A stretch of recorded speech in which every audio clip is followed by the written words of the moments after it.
नमस्कार, आप देख रहे हैं न्यूज इंडिया। मैं हूं आपके साथ पूजा मोहन पांडे। यूं तो संपूर्ण विश्व राममय है प्राण प्रतिष्ठा के बाद से ही और पहले भी, लेकिन आज संसद में भी राम राम गूंजा। लोकसभा में केंद्रीय गृह मंत्री अमित शाह ने भी राम मंदिर पर चर्चा में हिस्सा लिया। इस दौरान उन्होंने सदन को संबोधित करते हुए कहा कि वो सदन में सवालों के जवाब देने के लिए नहीं बल्कि अपने मन की बात करने आए हैं। लेकिन इशारों इशारों में उन्होंने कांग्रेस पर भी जमकर निशाना साधा। देखिए।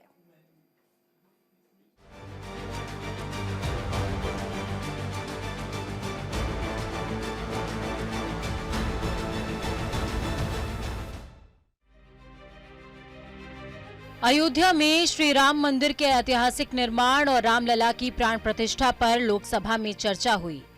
बीजेपी सांसद सत्यपाल सिंह ने मंदिर निर्माण और रामलला की प्राण प्रतिष्ठा पर चर्चा की शुरुआत की।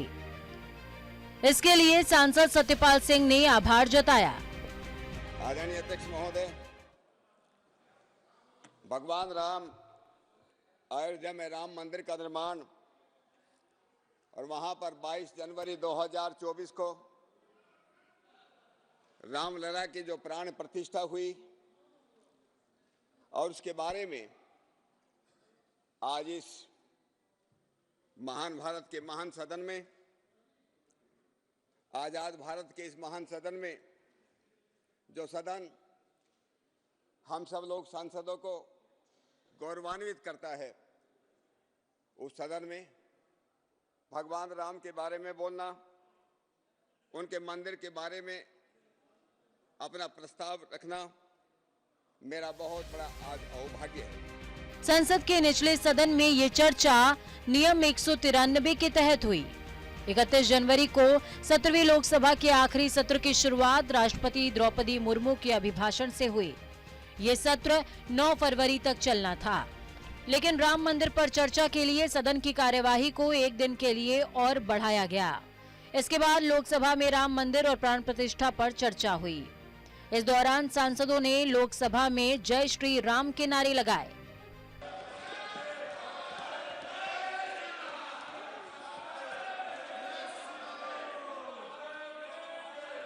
संसद में राम मंदिर पर चर्चा करते हुए सांसद सत्यपाल सिंह ने कांग्रेस पर जमकर निशाना साधा।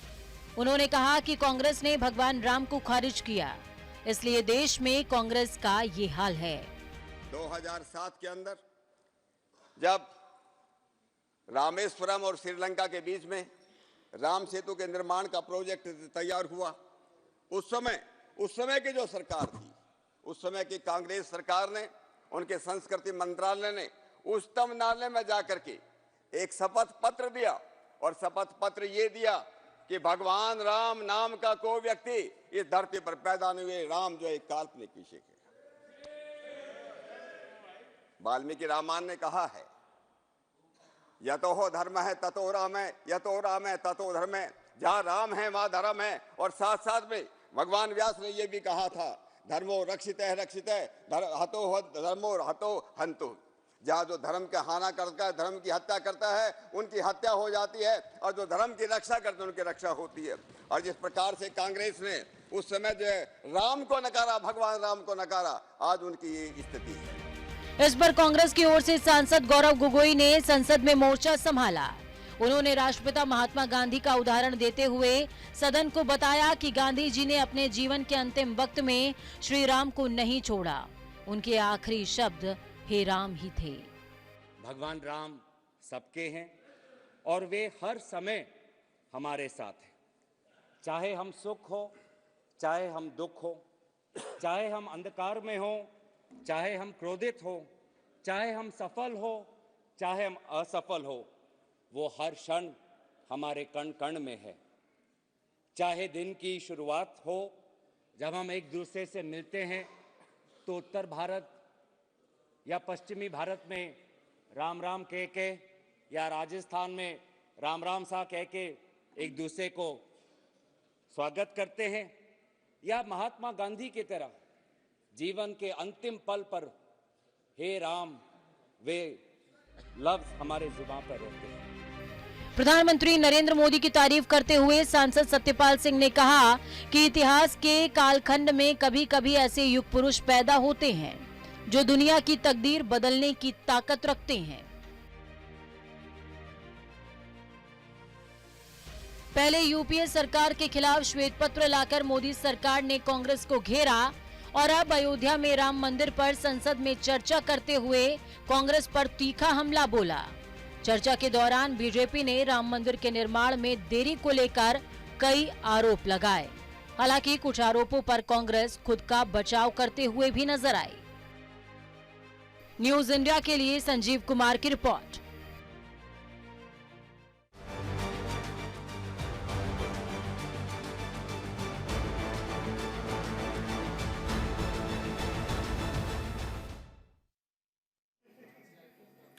लोकसभा में केंद्रीय गृह मंत्री अमित शाह ने भी राम मंदिर पर चर्चा में शिरकत की। इस दौरान उन्होंने सदन को संबोधित करते हुए कहा कि वो सदन में सवालों के जवाब देने के लिए नहीं बल्कि अपने मन की बात करने के लिए आए। लेकिन इशारों में उन्होंने कांग्रेस पर भी निशाना साधा है।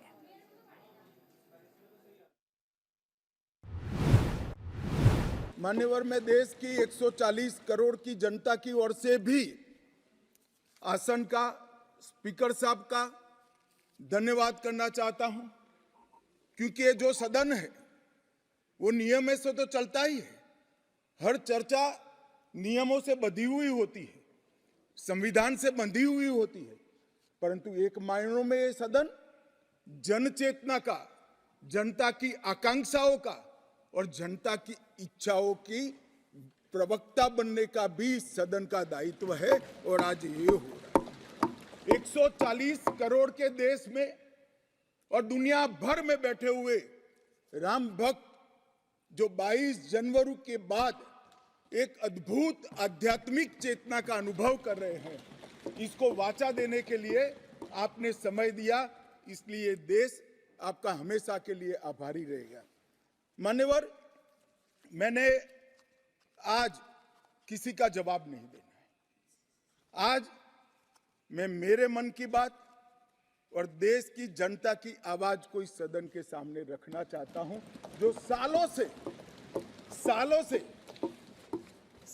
से कोर्ट के कागजों में दबी हुई थी। नरेंद्र मोदी जी के प्रधानमंत्री बनने के बाद उसको आवाज भी मिली, अभिव्यक्ति भी मिली। मान्यवर, 22 जनवरी का दिन, भले कुछ लोग कुछ भी कहे, मैं स्पष्ट रूप से देख रहा हूं 22 जनवरी का दिन 10 सहस्त्र सालों के लिए ऐतिहासिक दिन बनने वाला है। ये सबको समझकर चलना चाहिए। मान्यवर, जो इतिहास को पहचानते नहीं, ऐतिहासिक पलों को पहचानते नहीं, वो अपने अस्तित्व को, अपने वजूद को कहीं ना कहीं खो देते हैं। मैं आज फिर से एक बार कहने वाला हूं मान्यवर कि 22 जनवरी का दिन 10 सहस्त्र से भी अधिक सालों तक इस देश का ऐतिहासिक दिन है। मान्यवर, 22 जनवरी का दिन 1528 से शुरू हुई एक संघर्ष और अन्याय के सामने लड़ाई का एक आंदोलन के अंत का दिन है।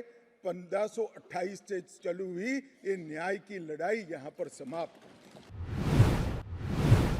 22 जनवरी का दिन समग्र भारत की आध्यात्मिक चेतना के पुनः जागरण का दिन आज इतिहास में बन चुका है। मान्यवर, 22 जनवरी का दिन महान भारत की यात्रा की शुरुआत का दिन है। 22 जनवरी के दिन मां भारती को विश्व गुरु के मार्ग पर ले जाने को प्रशस्त करने वाला दिन मान्यवर बनने वाला है। मान्यवर, ये देश की कल्पना राम और रामचरित्र के बगैर कर ही नहीं सकती। जो इस देश को पहचानना चाहते हैं, जानना चाहते हैं, जीना चाहते हैं, राम और रामचरित मानस के बगैर वो जी ही नहीं सकते।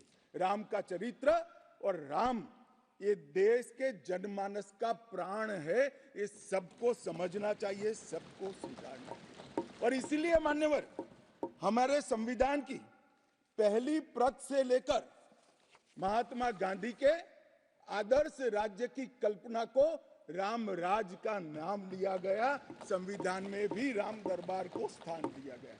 मान्यवर, जो लोग राम के अलावे भारत की कल्पना करते हैं वो भारत को नहीं जानते, वो हमारे गुलामी के काल का प्रतिनिधित्व करते हैं। राम प्रतीक है, करोड़ों लोगों का आदर्श जीवन कैसे जीना चाहिए, इसीलिए उनको मर्यादा पुरुषोत्तम किया गया। राम का राज्य किसी एक धर्म, एक संप्रदाय के विशेष के लिए नहीं है। राम का राज्य, आदर्श राज्य कैसा होना चाहिए, इसका प्रतीक न केवल भारत, समग्र दुनिया के देशों के लिए बना हुआ है मान्यवर। और इसलिए मैं मानता हूं कि राम और राम के चरित्र को फिर से प्रस्तावित करने का काम 22 जनवरी को हुआ है, मोदी जी के हाथ से हुआ है। वो इस देश के लिए सौभाग्य का विषय है। हम सब उन सौभाग्यशाली लोगों में से हैं जो 1528 वहां पर राम मंदिर देखना चाहते हैं। पीढ़ियां चली गई, हजारों लोग, लाखों लोग शहीद हुए, संघर्ष किए, आंदोलन किए, मगर ये दिन देखना स्वप्न में नहीं आया। आज हम सब बहुत सौभाग्यशाली है कि इस देश को हम देख सकते हैं। मान्यवर, भारत की संस्कृति और रामायण को अलग कर कर देखा ही नहीं जा सकता। कई भाषाओं में, कई प्रदेशों में और कई प्रकार के धर्मों में भी रामायण का जिक्र, रामायण का अनुवाद, रामायण से बनी परंपराएं और रामायण को अपने राष्ट्रीय चेतना का एक आधार बनाने का काम हुआ है। कई सारे रामायणों का उल्लेख है। संस्कृत में वाल्मीकि रामायण, अध्यात्म रामायण, आनंद रामायण, अवधी में रामचरितमानस, उड़िया में 13 प्रकार के रामायण, तेलुगु में रंगनाथ रामायण, रघुनाथ रामायण, कन्नड़ में कुमुदेंदु रामायण, तोरवे रामायण, बतलेश्वर रामायण, असमिया में कथा रामायण, सप्तकांड रामायण और शंकरदेव ने भी वरगीत के अंदर रामायण का वर्णन किया। बंगला में भी रामायण मिलेगा, कश्मीर में भी राम अवतार चरित मिलेगा, बौद्ध परंपराओं में भी हनुमान जातक में रामायण का जिक्र मिलेगा, मैथिली में भी रामायण है, पंजाबी में गोविंद रामायण है। इतना ही नहीं, ओवैसी साहब चले गए, मुल्ला मसीही ने भी रामायण मसीही लिखकर सबके लिए इस आदर्श को प्रस्तावित किया है। कई सारे देशों में भी रामायण को स्वीकारा है और एक आदर्श ग्रंथ के रूप में प्रस्तावित किया है। विदेशों में नेपाल, जावा, इंडोनेशिया, कंबोडिया, तिब्बत, ये सभी देश भाषाओं में रामायण का अनुवाद भी हुआ है और उससे प्रेरणा भी ली जाती है। ये लड़ाई 1528 से लड़ी जा रही है। दशकों तक ये लड़ाई चली मान्यवर, दशकों तक लड़ाई चली। लगभग 1858 से कानूनी लड़ाई चल रही है। जब से अंग्रेजों का शासन था, 330 साल के बाद कानूनी लड़ाई का आज अंत आया है और रामलला अपने गर्भगृह के अंदर विराजमान हुए हैं। मान्यवर, 330 साल के बाद और 1528 से एक लंबा जो आंदोलन चला उसकी समाप्ति हुई है और देश की आध्यात्मिक चेतना की जागृति हुई है। मान्यवर, मैं इतना ही कहना चाहता हूं, ये आंदोलन से अनभिज्ञ होकर कोई इस देश के इतिहास को पढ़ ही नहीं सकता। आज से नहीं, 1528 से हर पीढ़ी ने इस आंदोलन को किसी न किसी स्वरूप से वाचा दी और ये मामला लंबे समय तक अटका रहा, भटका रहा, लटकता रहा। आज मोदी जी के समय में ही इसको परवान चढ़ना था, इस स्वप्न को सिद्ध होना था और आज देश स्वप्न सिद्ध होता हुआ दिखा है। असदुद्दीन ओवैसी ने बजट सत्र के आखिरी दिन राम मंदिर के निर्माण पर हुई चर्चा में हिस्सा लिया। इस दौरान ओवैसी ने मोदी सरकार के सामने कुछ सवाल रखे, साथ ही उन्होंने मोदी सरकार पर तंज भी कसा। क्या कुछ कहा है, सुनिए। क्या मोदी सरकार एक समुदाय, एक मजहब की सरकार है या पूरे देश के मज़ाहिब को मानने वालों की सरकार है, जिसको नहीं मानते उनकी सरकार है? हमको बता दीजिए। क्या मोदी सरकार सिर्फ एक फिक्र और नजरिया हिंदुत्व की सरकार है? क्या इस देश का, इस गवर्नमेंट ऑफ इंडिया का कोई मजहब है? मैं तो मर्यादा पुरुषोत्तम राम की इज्जत करता हूं, मगर मैं नाथूराम गोडसे से नफरत करता हूं। मेरी नस्लें नफरत करती रहेंगी, क्योंकि नाथूराम गोडसे ने उस शख्स को गोली मारी जिसके जबान से आखिरी लफ्ज निकले हे राम। दिन ओवैसी से बाबर की बात पूछ रहे हैं, तुम गांधी की बात पूछते, तुम बोस की बात पूछते, तुम जलियांवाला बाग की बात पूछते, तुम काला पानी में जो मुसलमान शहीद हो गए उनकी बात पूछते, मगर बाबर की बात पूछी जाती है। मोदी हुकूमत ये पैगाम दे रही है भारत के मुसलमानों को कि जान बचाना है या इंसाफ चाहते हो। मैं कह रहा हूं, मैं भीख नहीं मांगूंगा।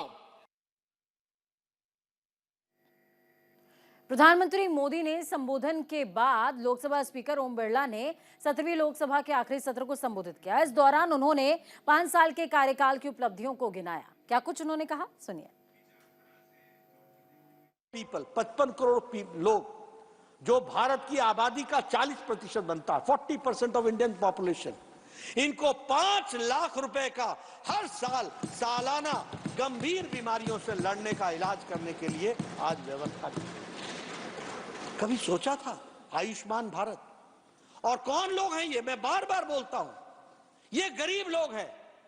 रेडी वाला, फेड़ी वाला, रिक्शा वाला, ठेला वाला, सब्जी वाला, बस का ड्राइवर, बस का कंडक्टर, लिफ्ट मैन, क्लीनर, बाल काटने वाला, जूते का काम करने वाला, ऐसे गरीब लोग बेचारे जो अपने गंभीर बीमारी का इलाज नहीं कर सकते थे, उनको आयुष्मान भारत में लाने का काम प्रधानमंत्री मोदी जी ने किया, और वह भी हम सबके ध्यान में है। इस दौरान लोकसभा स्पीकर ओम बिरला ने 17वीं लोकसभा के आखिरी सत्र को संबोधित किया। इस दौरान उन्होंने 5 साल के कार्यकाल की उपलब्धियों को साझा किया। कि भारत के अमृतकाल में हमने संसद के पुराने भवन और नए भवन, दोनों भवनों में अपने संसदीय दायित्वों को निभाया। यह अवसर हमें मिला, यह अवसर भी हमारी जिंदगी में हमेशा अविस्मरणीय रहेगा। नए भवन में स्थापित पवित्र सिंगोल न्याय, सुशासन, राष्ट्रीय एकता और राजनीतिक शुचिता का प्रतीक है। हमारे महान लोकतंत्र की इस उच्चतम संस्था के पीठासीन अधिकारी के रूप में आप सबके सहयोग से, आपके सकारात्मक सहयोग से मैंने दायित्व निभाया। माननीय प्रधानमंत्री जी ने अभी बहुत बातें हमें प्रेरणा स्वरूप बताई। हमारे लिए ये पल ऐतिहासिक पल रहेगा, अद्भुत भी रहेगा, और हमारी जिंदगी में लोकतंत्र की इस यात्रा के लिए हमेशा स्मृतिपूर्ण वाला ये काल हमारे लिए रहेगा। तो यूं तो संसद का सत्र 9 तारीख तक चलना था, लेकिन एक दिन का एक्सटेंशन यानी कि आज की जो कार्यवाही रही उसमें राम नाम का स्मरण और राम मंदिर पर चर्चा हुई। इस बुलेटिन में फिलहाल खबरों का सफर यहीं तक। बुलेटिन के उस पार ताजा अपडेट्स के लिए देखते रहिए न्यूज़ इंडिया, क्योंकि हमें राष्ट्र की आवाज। नमस्कार।